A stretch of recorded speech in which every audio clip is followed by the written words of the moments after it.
All right. Very good evening to everybody here and welcome to our first in the series of several policy talks, MPPA policy talks of this year. For those of you who don't know me, my name is Sabit Khan, and I'm the program director and an associate professor in the Master of Public Policy and Administration program at California Lutheran University. And I'm joined here by our distinguished speaker, who I will introduce in a minute, and my dear colleague, Dr. Jamshid Damoy from our economics program.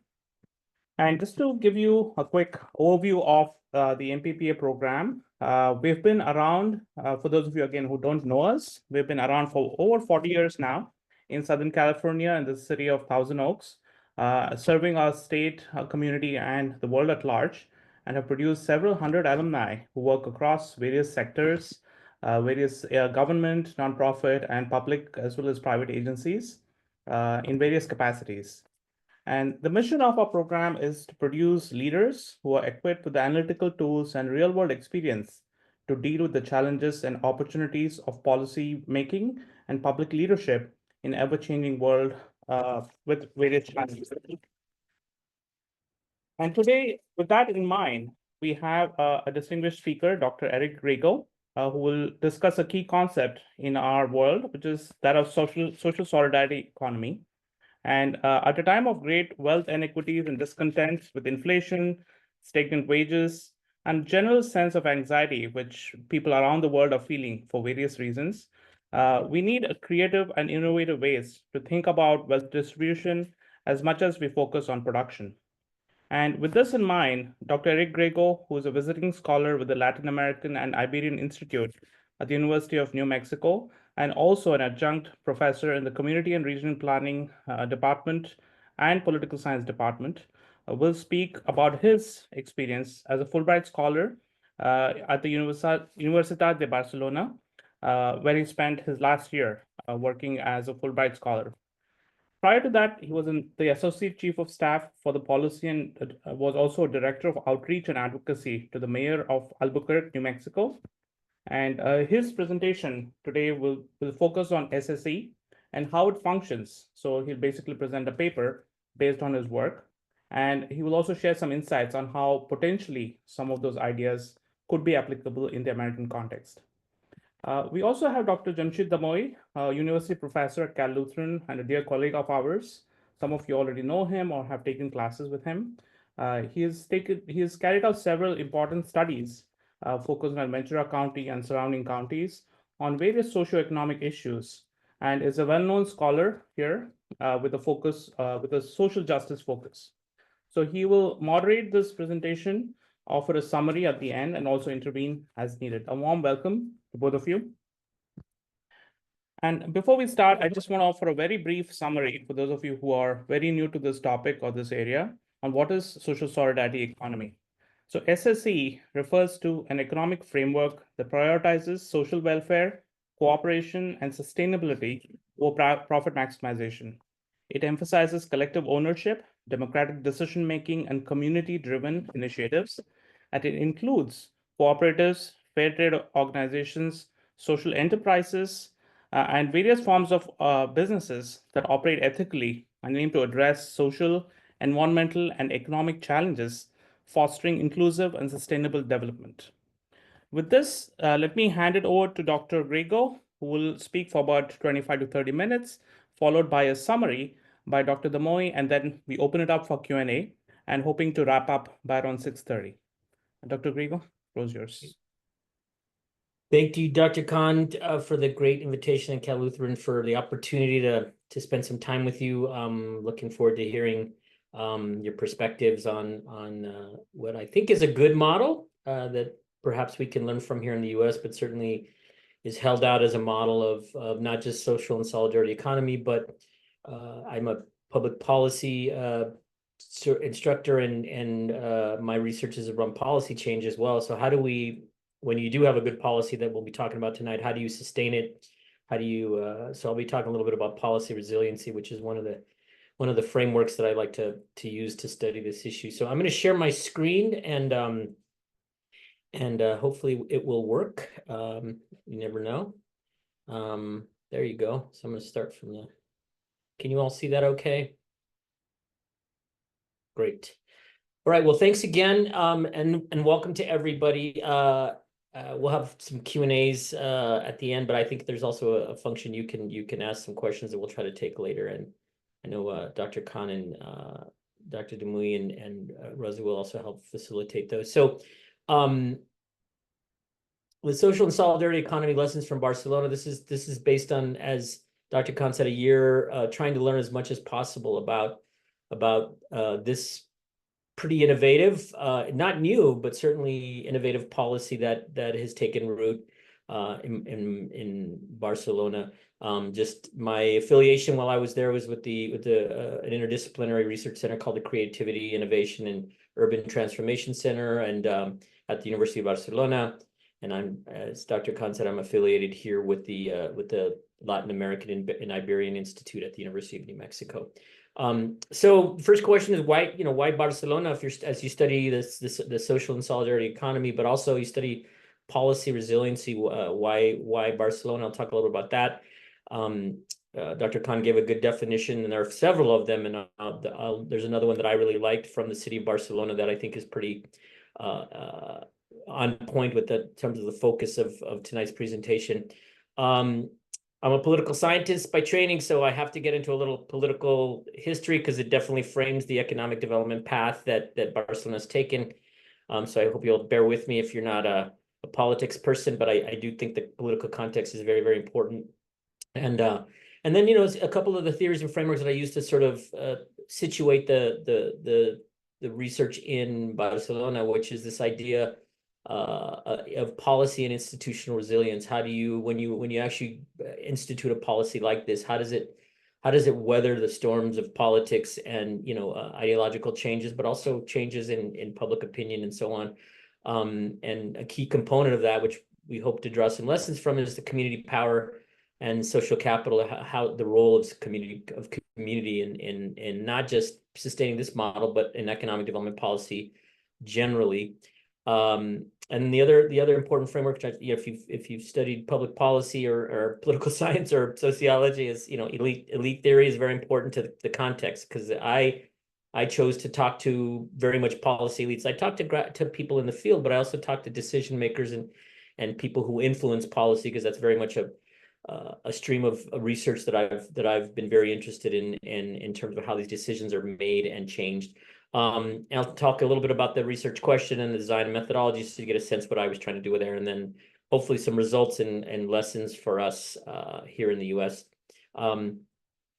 So why Barcelona? There's a good deal of history that says Barcelona is often held as the sort of international poster child for progressive, innovative urbanism. If you're a urban politics or a planning sort of scholar, but also for economic development, this idea of a Barcelona model, which is really this idea of not just inviting investment and tourism, but also trying to balance that with maintaining identity and maintaining a strong role for community.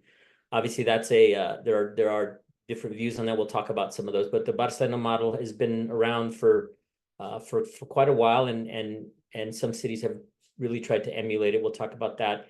And then the other thing that makes it a good case study for us, especially for cities around the country and around the world who are trying to replicate the success they've had with having community-driven, community co-created policy, is this robust social community infrastructure that they have.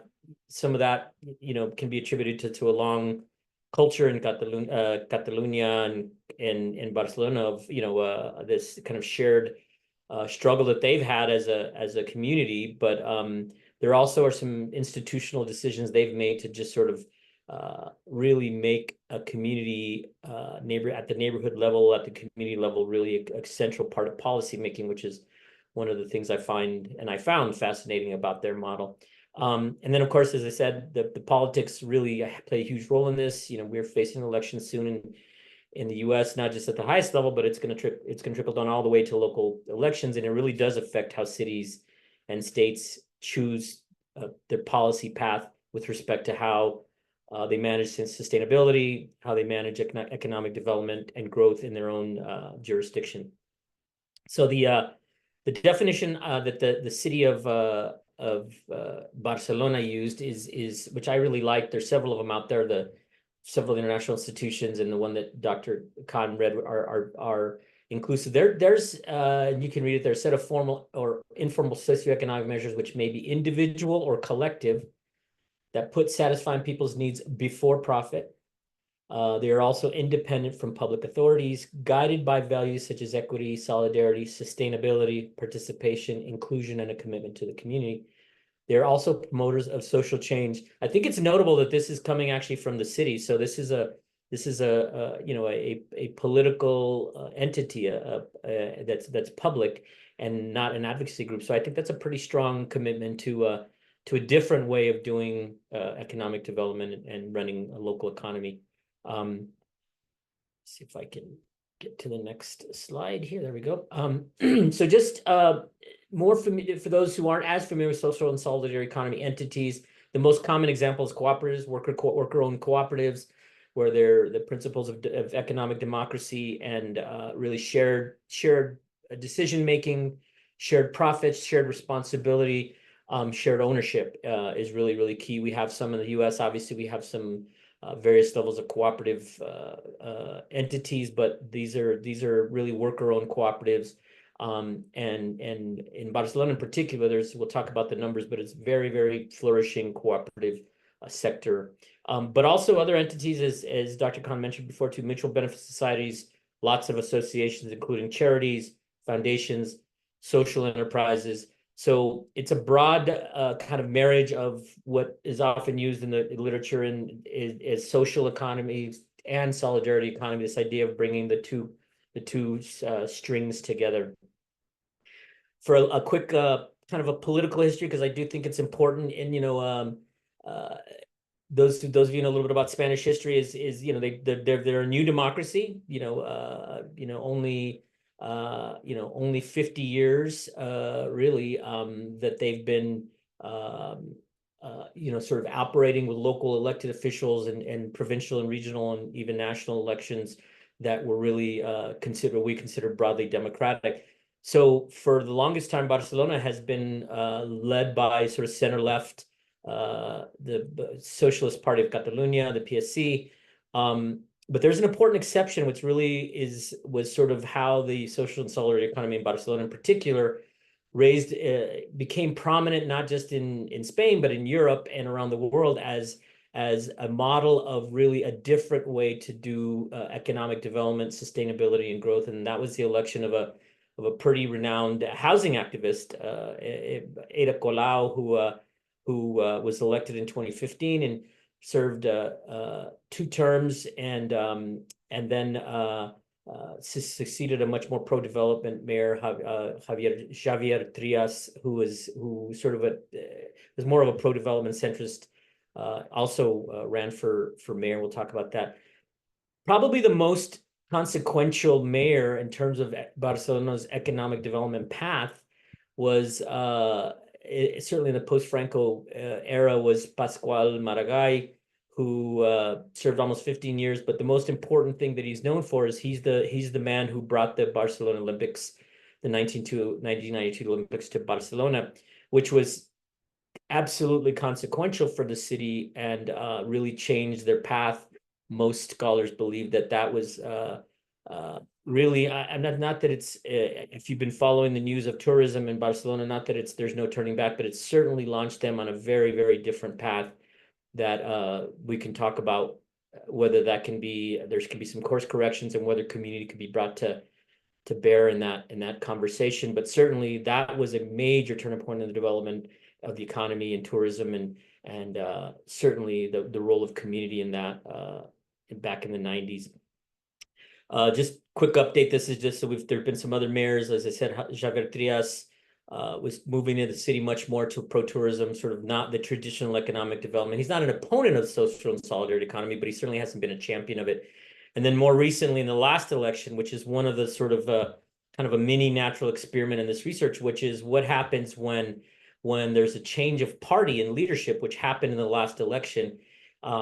And in this case, there was a coalition government. They run elections very differently, as you know, but even at the local level, they required a coalition between several parties to make the socialist candidate Koivoni mayor, and he's someone who worked on social and solidarity economy, but he has not been the leader, unlike the former mayor Ada Colau. So we can talk about the politics of that if anyone's interested. So anyway, just some of the frameworks. I study and teach about policy change. And in your program, if you do public policy, policy change is often how we talk about. Obviously there's new policy, but often it's about how do you change policy. And one of the things I was interested in as I studied the Barcelona model was this idea of institutional policy resilience. And I borrowed a definition from the sustainability literature, actually, the capacity of a system, in this case, an institution or a policy, to absorb disturbance and reorganize while undergoing change so as to still retain essentially the same function, structure, identity, and feedbacks. So when you do have a major policy in place, in this case, the social and solidarity economy institutionalized at the local level or even at the provincial level, at the level of Catalonia, what happens when you have a pretty significant change, not just in the political makeup and the leadership, but when you have a pretty major pressures at the national level, but even in Europe itself, of a very different model of economic development, and certainly we can talk more about that. The other framework, which is really important, is the idea of community power and social capital. That was one of the other frameworks that I used to sort of study the level of community engagement, the level of community participation. And I just, borrowing from Dahl and Bowen and others, whether and how individuals at the community level exercise influence or control over decisions that affect their lives. This is really important in terms of agency and community individual participation in decisions that are consequential to their lives, including economic development policy, because it's often something that people think is not as relevant to their lives. And in fact, it really makes all the difference in the world, as we've learned in cities around the world. And then finally, elite theory, policy elites. I borrowed definition from the urban politics literature about local elected, appointed business and other leaders who affect or influence economic development policy decisions.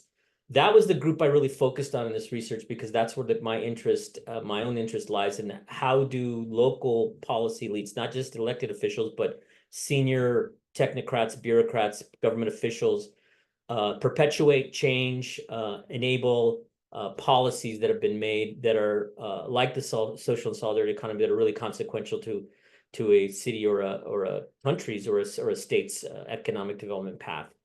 The research question I worked with was does this political partisan swing at not just the local level, but there was also an election at the national level, and the economic path, the vision of solidarity versus much more sort of free market principles was very much part of that election. And it was an opportunity to look at both of those, because I arrived just after the local election, but I was there for the national election. And obviously at the national elections, social and solidarity economy wasn't the lead issue be talked about, but implications for economic development path, sustainability, the discourse around what is a community-driven economic development strategy as opposed to much more neoliberal sort of conventional capitalist sort of strategies that we can delve into deeper if some of you are interested in that. The research design quickly was just, I did interviews with these policy elites, so members of elected officials, former mayors, senior officials, but I also talked to NGO leaders and activists and party leaders who were involved in sort of shaping policy.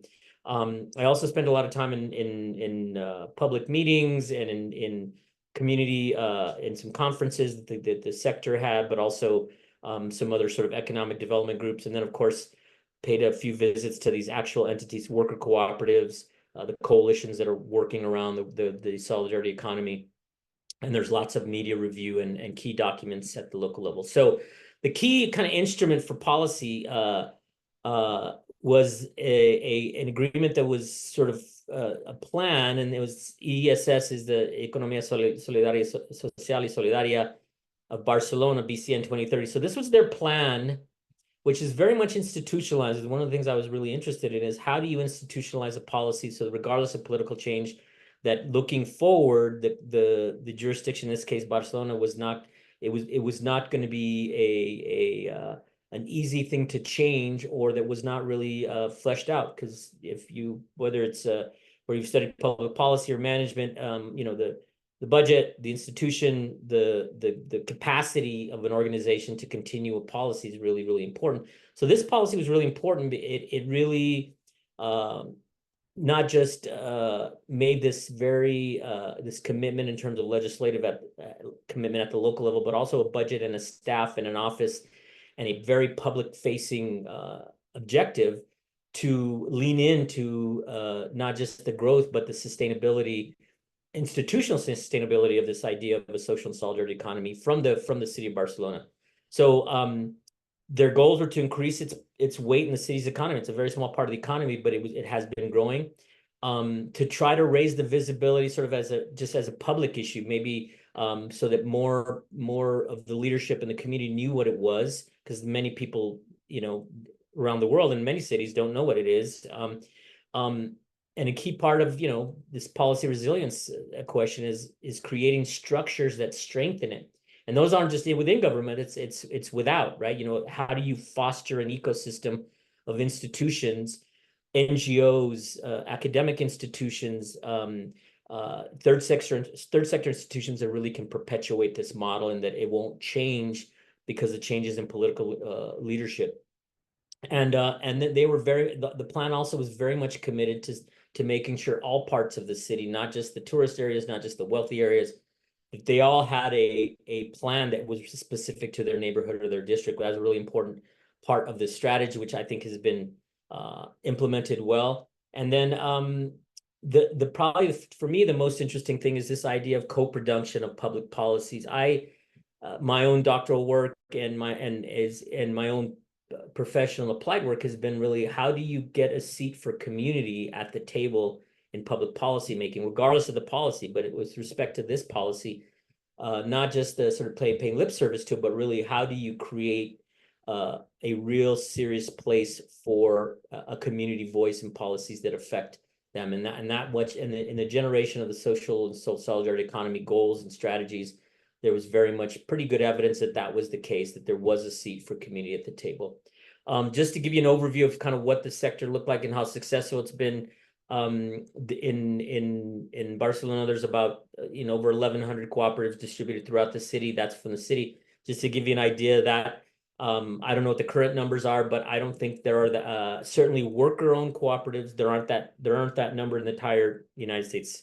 So it's a very significant number of worker-owned cooperatives, and that there's this growth in the sector in over 400 between 2016 and 22 new cooperatives. So there's very much this idea of how do you incubate them, how do you support them, how do you capitalize them. And then outside of cooperatives, there's another 1,500 entities that we mentioned, things like mutual aid, social enterprises, foundations, new community-based organizations that really supported this other kind of economic development. Just quickly, because Barcelona is the biggest city in the capital of Catalonia, but in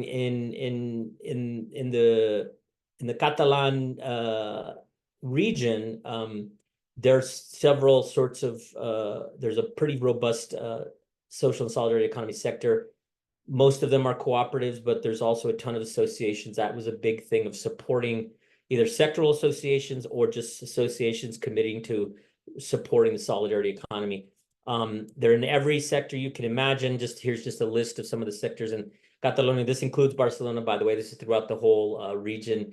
And you can see that every sector, a lot of services. So it's not just, sometimes there's this image of cooperatives being, crafts or food or textile, or but they're in every sector, including, healthcare, technology, that there are vibrant social solidarity sectors, businesses and entities in most sectors of the economy. There's also a very important investment in mapping it. So this is not a great map, but there's PAM, which is a Catalan funded entity that really maps all of the entities across Catalonia, including Barcelona. And you can see there, each one of those dots represents a number of SSE entities across the region. So it's a very, very robust, thriving sector. To be counted in that sort of data, you had to meet these principles, which are very common across the region and across the organizations of social and solidarity economy.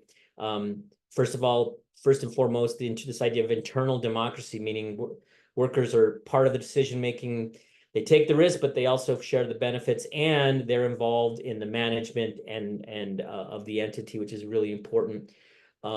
Something was really fascinating was there's a strong commitment to a feminist perspective, meaning in addition to just respecting equality in the workplace, having policies in place that respected the role of women in particular in the workplace, whether it was policies that supported families or policies that supported equality of opportunity and leadership. So they have a deep feminist lens that they use, which is, I think, unique, not unique, but certainly uncommon when you think of business models here in the States.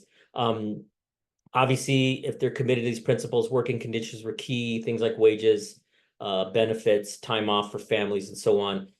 They're also very committed to intercooperation, so not just within the firm, but across the cooperative economy, that there is a real expectation that if you're part of this movement, that you are definitely doing whatever you can to aid other new cooperatives or trying to do business with other cooperatives as much as possible. Social cohesion, which we use social capital as well, very similar concepts, but the idea that there has to be a connection with community, and there has to be a way to operationalize that in terms of them building power, as I mentioned earlier, and also this commitment to social transformation. So this wasn't just about your cooperative or your organization being successful. It's the expectation that all of these SSC organizations in Catalonia and Barcelona are active in social transformation in their community, but even at the city and the regional level to really be part of it. So it wasn't just about you being successful in your own workplace. It was about you helping change the game for the rest of the community. Sustainability was a fundamental principle in all of this. Many of the cooperatives are in the green sector. All sorts of energy and renewable energy and green companies of all kinds, cooperatives in that sector. And then there's a very conscious commitment across the movement to power consumption, to reducing and how much power they use, but also the kinds of energy that they're using and the commitment they've made. Check time here. There is a key premise, and one of my key takeaways from this that we'll talk about in a minute as I wrap up is the polling that the city did about, like, what do people think? What do the average Barcelona resident or Catalan person think about it? And there was a surprising number of support and familiarity with it. I think certainly more than we would see here in the States or in most American cities, even cities that have a pretty vibrant cooperative movement. Almost 26% say they participate in the economy, and then they 44.4% identify it as organizations that prioritize people and community over profits and earnings. And that's almost half the population that was surveyed, which is pretty significant that there is this commitment to another way of organizing the economy. So let me just get to the results, and then we'll open it up for questions. So what did I learn from all these interviews and from just observing and the reading and looking at the legislation? That, the most fundamental thing is that this commitment to community support really is the buffer against policy drift and, elite influence changing. And so that, what they call it, social capital, social cohesion, really this idea that community demonstrating power to maintain a policy choice, a policy path that benefits community, as opposed to large internal, external, elite interests, whether those are corporate, political, whatever. One of the other key takeaways for me was that even though this movement preceded Ada Colau in the party she started, Barcelona en Comú, it was closely identified with her that there was a commitment across the sector, but also across supporters in the political world to not identify closely with any party, because that obviously had its it had its dangers. Again, as political change happens, these parties parties may or may not be in power, and that has effects on the sector. The sector tried very hard. I'm sure they all had their own political affiliation, but it wasn't a creation of any party. It wasn't an entity that was closely affiliated with any particular party. And then the narratives in the public were very, very important. You know, this idea of what the public thought about it. That's not just community support, but that's the average person perceiving it as a positive thing for the economy, right? And for the community. And then, you know, we study bureaucratic inertia, institutional inertia, a lot in public policy. And usually when you're trying to make policy change, it's seen as an impediment, obviously, when you're trying to do things differently. In this case, this is a policy that perhaps is new. It's not embraced all around the world and all around, certainly even all around, not just in Europe, but definitely not in the US. How do you make sure the wins that you've had can sustain political changes around Europe and around Spain and around the region? And certainly one of the things I learned is that this idea of having institutional buy-in, having people in place, having a lot of community support makes it hard for a political leader or a change in ideology to just sort of shift the focus away from the social and solidarity economy. I mentioned co-construction and community power is really key to this. There's a lot of proof that they were at the table for not every step of the way, but most of the major decisions. There was a key community voice in the decision making, which minimized the next bullet, which is this idea of, you know, what we call lip service in the States, you know, residualization or tokenizing of the sector. Like, oh yeah, we have this thriving sector, but it's, you know, 1% of the economy. And we use it to sort of like talk about how progressive or enlightened or sustainable we are, but in fact, they're not really considered a serious part of the economy.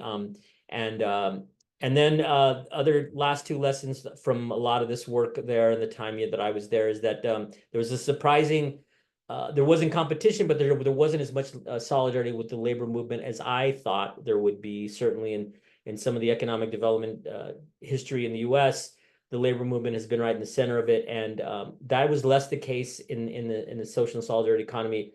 And you know, and that's another kind of thread we can talk more about and why that is. And then finally, this is a minor point, but there are like a lot of areas of policy. There's some pretty definitional differences between what is social versus solidarity economy. What does it cover?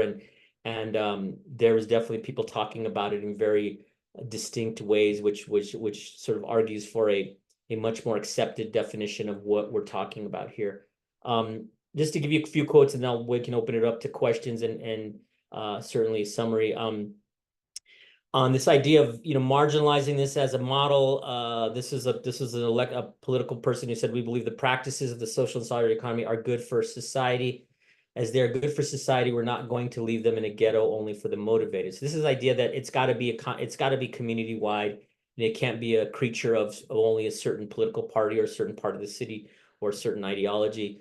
And across partisan lines, this just emphasized that point that I think the SSC policies are in which, and by the way, this was a conservative elected official, party official that I was talking to. It is easy to find a consensus among all the progressive parties, and even in other parties that are of moderate right, you know, not the far right, but certainly centrist and right parties, you could find meeting points on this idea that we have to have an economy that works for community much better than the dominant paradigms. And then this idea of resilience, this idea of once you kind of institutionalize it, but also the community is bought in, it's really they lead the fight if there's an attempt to really overturn a policy like this. Hopefully we made some contributions, the role of politics, political resiliency, you know, reframing the Barcelona model, because it has a lot of baggage in terms of it being a very much, especially now with the really challenge with tourism. Is it really about tourism? Is it really about including community in the way forward? And then, you know, what does it mean for other cities, nations, and related policies, institutions? Maybe that would be a good topic for our conversation now that I'll wrap up. And with that, thank you so much. And I think we should probably go to questions. Thank you so much for your time and for your attention. Absolutely. Thank you, Dr. Griego. Dr. Dumai, do you have any summary comments? I'd like to make some comments and take it from where Dr. Griego ended. Thank you, Dr. Griego, for this very enlightening presentation and your research. I'd like to make a few things to kind of make things maybe a little clear in the minds of those who are actually present here and listening to this conversation. For some, maybe the term SSE is new, but it's hard to imagine that their life has not been impacted by the struggle, by the continuation of the struggle that happened before they were around or during their life here. I think if you look at the SSE, and I think that's kind of embedded pretty much in your research, is that you can look at it through different lenses. You can look at it through the social justice, you can look at through the inclusive economy, talk about social economy, development of mutual institutions, a higher level of reduction in capital ownership in hands of few, enhancement of workers' co-op, many other economic, social, legal, and human development. So one way or another, you see that, in the lives of people in many countries and here in the United States. I think if we kind of dig a little bit deeper in what you said, is pretty much the following kind of emerge, that much of the 20th century narrative been about the complementarity and opposition between the what is called market and state. Again, if somebody wants to be a little more meticulous, you can't just emerge in what we are, and you show that, in your research in Spain, without looking at what really brought the political struggle and revolutions in 18th and 20th century. But what is important to realize in 20th century, and I like to kind of bring that and link it to what's going on in the United States, and maybe follow that with a question, and then we'll open up for others. I see that there is one question already there, but I'm sure we have some more. The issue is the following, that out of this struggle, that the root goes back to a century or two, you find what is called the democratic solidarity. So you can see that in the struggle in the United States and around the world, in women's struggle. You can see it in the African-American struggle in the United States. So that's very important. Indigenous people, there are many of them you can find, in the United States have been going on. The other part of it is the different kind of legal status recognized and developed. And here you can see, for example, progress made, in terms of the mutual economy, in terms of the nonprofit organizations and so forth. And finally, what to me is the most important part is the social economy. After all, when you were talking about presenting your research, you said that among the political elite, there is an ocean of difference between what side they like or the other side, but they accept certain things. And one of them is to have a seat for everybody. To me, this is really a very important assertion of something which is called economic democracy. And economic democracy is very important. In the United States, those who are listening to this may say that, well, we do have what's called stakeholders, a kind of argument. So it's very clear. So the one who produce, the one who work, the one who consume, the one who live in the neighborhood, they're all relevant. So how do we bring them together? I mean, we may not really have the sort of classical, there is no classical movement about, SSE. It kind of grows the way that it can and it prevails. But I like to also talk a little more about another important paradigm here, which brings us maybe to my question in about a few minutes. Be patient with me, I'm gonna get there. So here is the issue that is very important. When we talk about social economy, the real definition of social economy is that you have a non-capitalist organization, you have the development of a framework that separates market economy from what is called welfare state. Let me just explain that. So everybody thinks, and I don't teach that way, but I like to bring it, so you teach how market works, you also have to talk about how market fails, because the issue of market failure is essential in this argument. And many do not realize, first of all, we talk about free market. What is free market?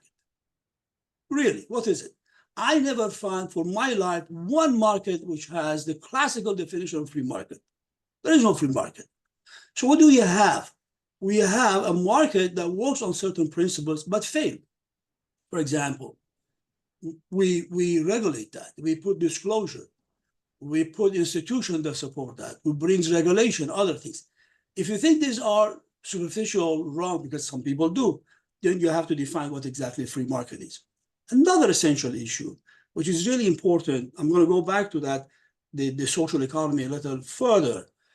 The important thing is that we have to separate what is called wants from needs. These are important. So when you talk about free market, you talk about demand. Demand is not need. Demand in the classical economic terms means when you want something and you can buy it. When you want something and you can buy it, you have what is called demand. And then who provides that? The market. Maybe market provides, maybe, in fact, if you don't have the ability to buy, the market doesn't provide. We see failure of that around the world. We have people suffering from simple medication, and it's not possible because they can't buy it unless we go through international organization. We saw the failure of that often, repeatedly during the COVID time. And we thought we learned from it. We haven't learned from it. We have not learned from it. So we're still exposed to the same sort of risk. So go about wants. So this is what wants are. Needs are essential. And needs have to be provided. So we call them public goods, we have different names for that, but it's essential. So when we talk about separating market economy from welfare state is this. We have to have a state that provides for the needs. And that is the welfare state. In the United States, there's a history of that. And this is why I refer people to look at the history, because without history, you won't really get it. All of these struggles has a very strong root in the United States. Really being broad. There's been a lot of struggle. Went on, still going on. But here is the case. Every time you talk about this, for example, in the narrative in the presidential election right now, socialist, communist, if this doesn't work, they use another one. Most of them don't know what it is anyway. But the reality is that there is no single country on earth that you don't have welfare state. And welfare state is a response, adequate, sometimes insufficient, but definitely relevant response to the needs of the people. So these are important for us to understand. So when we talk about SSE, we're not talking about something which is euphoria. It's something practical. It's in fact the promise of having a democratic economy in the years to come. And one more thing that I'm going to ask you a question, then we're going to ask questions, Sabit. I'm sure you're waiting for that. But let me ask you this, say this. There has never been so much urgency for the SSE to reach where we are, because we are dealing with an environment which is totally essentially needs those elements in place. Otherwise, we'll be facing the consequences, which already is too late, but even worse. So with that, I'm going to bring the question. In the United States, take the election. Where are we with these discussions? What are the narratives? To me, I'll give you my opinion, totally away from that. But this is not true. This is now how you look at the social changes. I'm sure in the United States, like any other country, those notions, those feelings, those struggles, those desires are present. Can you reflect on that? That how do we go? Do we go by just simply dismissing what's going on because presidential election, when they talk about, for example, fossil-based energy, if you say you don't do fracking, oh, well, I'm not going to vote for you, for whatever the reason. But it's not true, because in the United States, it cannot be separate from other parts of the world. How do you see it in the ongoing political environment in the United States? Is this something that we have to say that, well, we are far away from it? I don't think so. What is your opinion? How far are we from understanding the real essence of SSE as is growing, strengthening the United States, away from the way that is covered, unfortunately, or hidden in the United States? So I want you, and I thank you for that answer. Sabit, you're going to open the questions, right? So all this. Yeah, we can start with that response, Dr. Griego. Thank you. No, thank you, Dr. Demoy. That's great observations, and I think that's great context. I think you're absolutely right. The history of the cooperative movement, there was a thriving cooperative movement, and some of the political discourse based on what was happening in the 20th century around socialism and this sort of existential challenge that, political battle we had with the rest of the world. So it's been hard in spite of that, but it definitely, in spite of that, there has been a fledgling small movement to try to continue this absolutely crazy idea that democracy should extend to the workplace, that democracy that even in a capitalist system that there doesn't have to be this strict hierarchy, that individuals have some agency in deciding the fate, not just of their democracy, but of what happens to them in their most fundamental economic decisions, right? And that, I think, in the United States, it's certainly the discourse is different, even in this campaign at all levels. The term, which is, in academia is used broadly, the welfare state, that even is a toxic term that even people, some people on the left in the Democratic Party shy away from, like, just that term, because it's been made so toxic. So to be optimistic, I think to talk about an economy that is democratic, that is bottom up, that is driven, you do hear political elites and political leaders talk about it that way. They talk about it being community driven, community focused, but not just lip service. So I guess that where the rubber hits the road for us is, what are we doing to make that a reality? How do you bring community inclusion, a community voice in the actual decision making, and how do you bring more democracy to the most fundamental decisions we all make, which is how are we gonna support ourselves and our families, right? And not that being so out of our hands in a capitalist system that we don't have any agencies, right? So I think the social and solidarity economy, whether we needs to be rebranded or talked about differently, is a way to bridge those two worlds that you mentioned, Dr. Demoy, which is the market capitalist system and this welfare state public sector. In a lot of ways, this is the bridge, right? This is saying you can still work and earn a living and support yourself, but you can do it in a way that with some dignity and some rights and some agency to make decisions that are going to affect not just you and your family and your business, but the community, right? So I think that's a really important point you make in terms of this, this idea that we have two sectors that don't really, they're on parallel tracks, right? So thank you. Thank you. Very good. Thank you, Dr. Griego. I will just go through a few questions here. And the first one is from Dr. Sandra Aldana.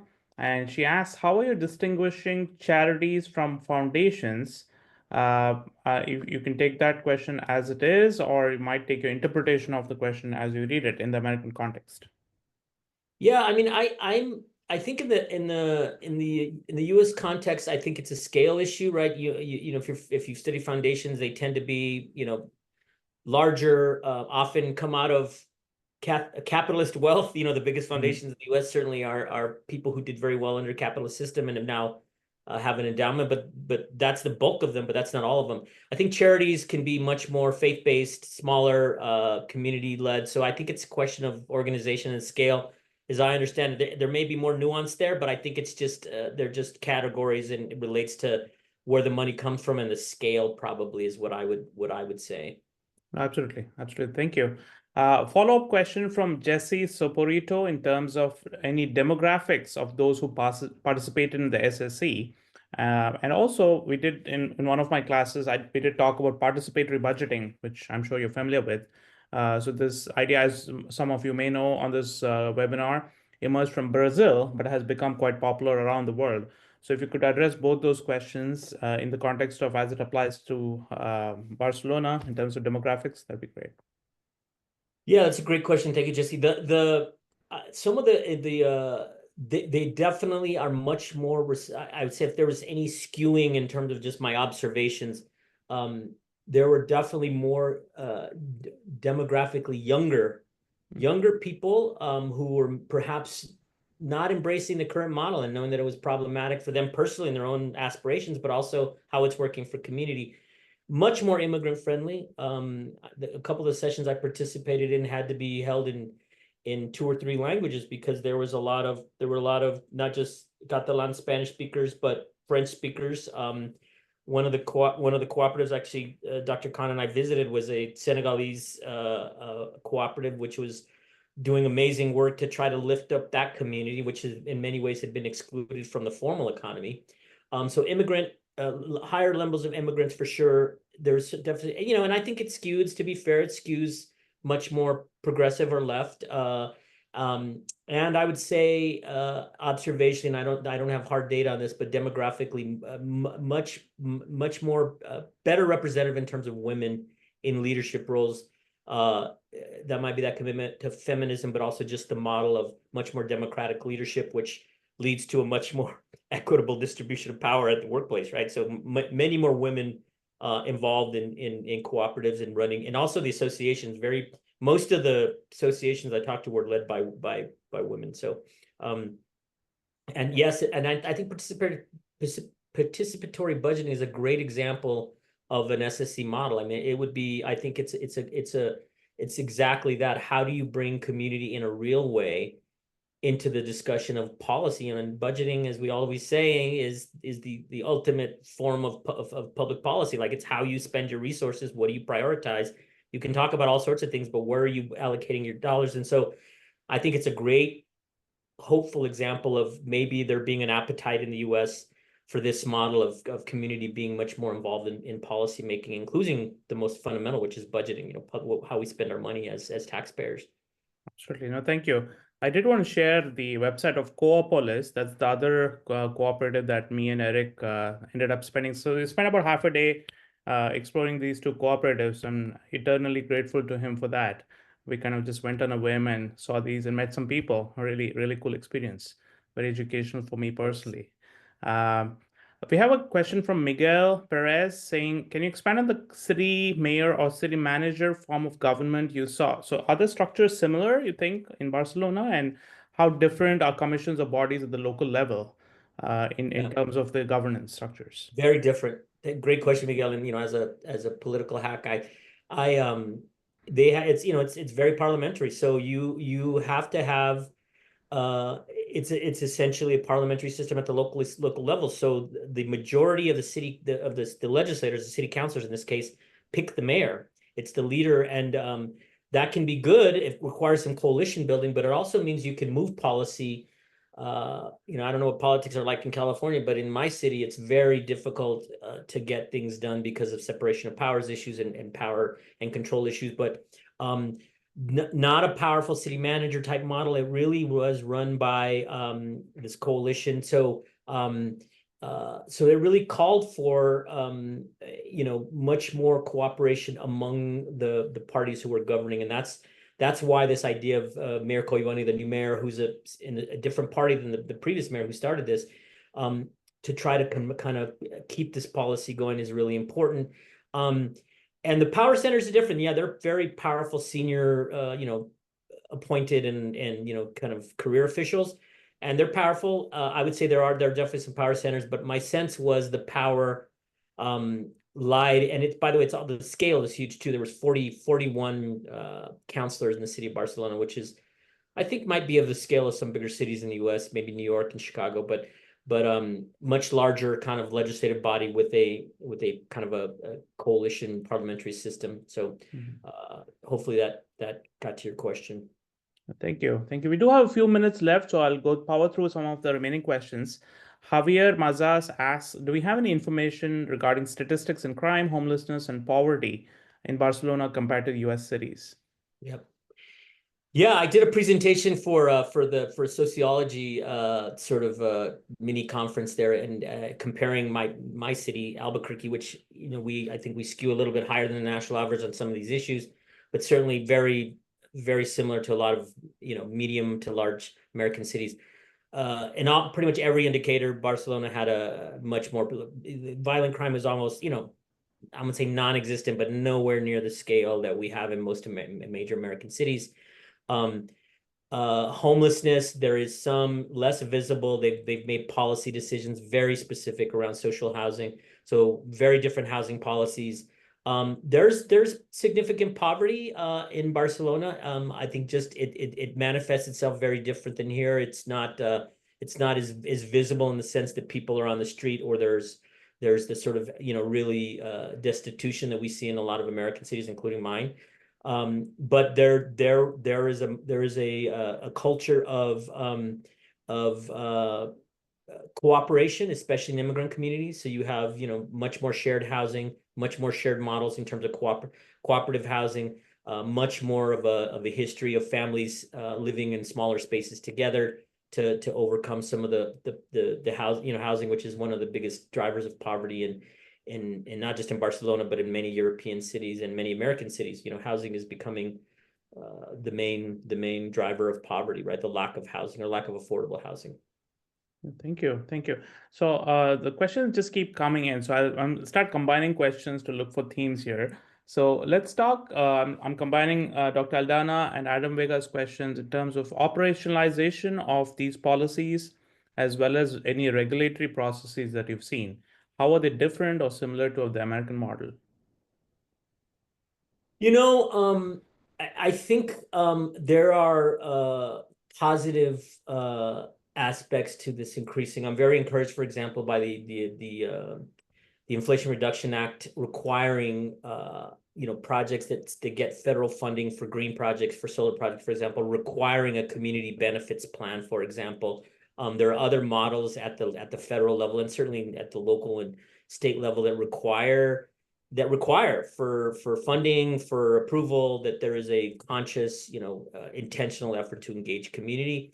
But I have to say, and maybe this is a cultural issue, that there's much more of an expectation. There's some cynicism about decisions made at City Hall or made in the state capitol, or there was cynicism about the national government, but there was definitely the sense that there was a lot more, obviously, higher voter participation rates, higher voter registration rates, a much more civic engaged culture there. And again, we can talk about maybe that's a historical cultural thing because of the history of the Catalan people, but I think it was common in other cities in Spain that I've looked at.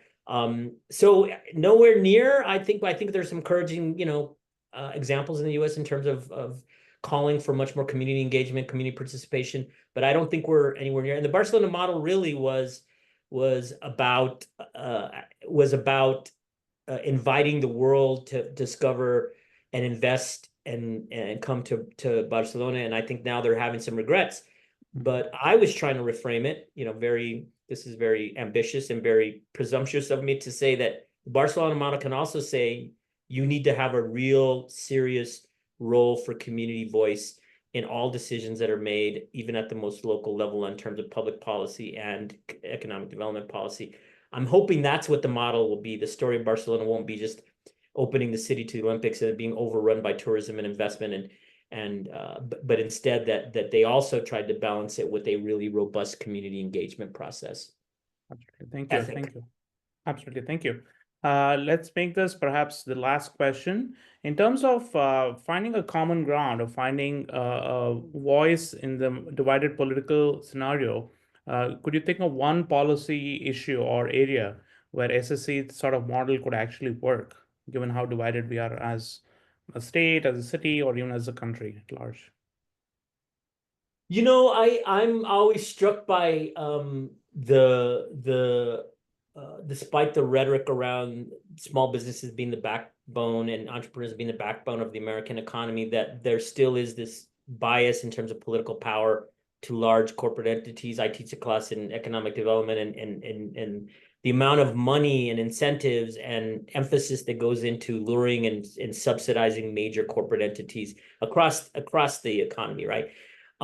So I think having a different conversation about what real economic development and growth looks like, that emphasizes small, local, democratic institutions, because I think that's something and everybody across the country could agree with. Like, why would you not be in favor of supporting local and small and entrepreneurs at the very local level?